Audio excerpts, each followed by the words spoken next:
पहचान और पते के अद्यतनीकरण के लिए वन स्टॉप समाधान।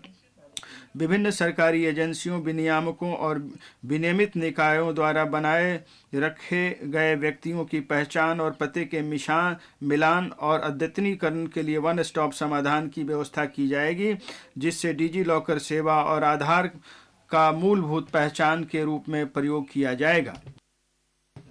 अध्यक्ष महोदय, सामान्य बिजनेस पहचानकर्ता। जिन बिजनेस प्रतिष्ठानों के लिए अस्थायी खाता संख्या होना अपेक्षित है, उनके लिए विनिर्दिष्ट सरकारी एजेंसियों की सभी डिजिटल प्रणालियों के लिए पैन को सामान्य पहचानकर्ता के रूप में प्रयोग किया जाएगा। इससे कारोबार करना आसान होगा और इसे विधिक अधिदेश के जरिए कार्यान्वित किया जाएगा। एकीकृत फाइलिंग प्रक्रिया। एक ही सूचना को विभिन्न सरकारी एजेंसियों के पास अलग अलग प्रस्तुत करने की अपेक्षा से बचने के लिए एकीकृत फाइलिंग प्रक्रिया वाली प्रणाली स्थापित की जाएगी। सूचना या विवरणी को एक सामान्य पोर्टल पर सरलीकृत प्रारूपों में दायर करने के इस प्रक्रिया को दायरकर्ताओं के विकल्प के अनुसार अन्य एजेंसियों के साथ साझा किया जाएगा। विवाद से विश्वास। एक सूक्ष्म लघु मध्यम उद्यमों एमएसएमई के लिए राहत। कोविड अवधि के दौरान यदि एमएसएमई अपनी संविदाओं को निष्पादित करने में विफल रहे तो बोली या निष्पादन प्रतिभूति से संबंधित जब्त राशि का 95% भाग सरकार और सरकारी उपक्रमों द्वारा उन्हें लौटा दिया जाएगा।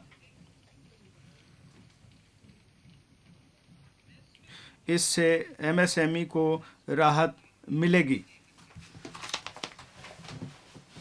से विश्वास।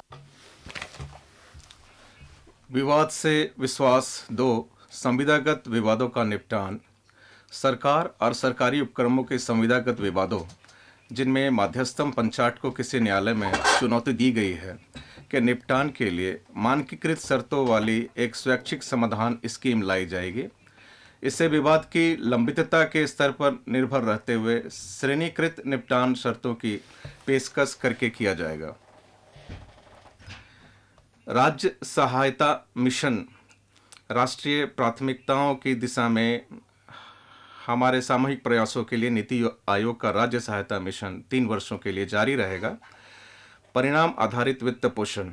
प्रतिस्पर्धी विकास जरूरतों के लिए दुर्लभ संसाधनों को प्रायोगिक आधार पर बेहतर तरीके से आवंटित करने के लिए चुनिंदा स्कीमों के वित्त पोषण को इनपुट आधारित से परिणाम आधारित में बदल दिया जाएगा। ई न्यायालय।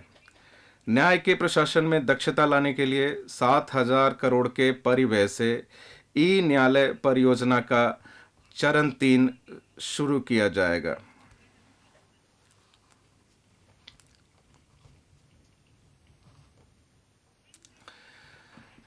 फिनटेक सेवाएं। भारत में फिनटेक सेवाओं को हमारे डिजिटल सार्वजनिक अवसंरचना जिसमें आधार, पीएम जनधन योजना, वीडियो केवाईसी, इंडिया स्टैक और यूपीआई शामिल है के द्वारा सुगम बनाया गया है तथा और अधिक नवोन्मेषी फिनटेक सेवाएं लाने में सक्षम बनाने के लिए डिजी लॉकर में लोगों के लिए उपलब्ध दस्तावेजों के दायरे में विस्तार किया जाएगा।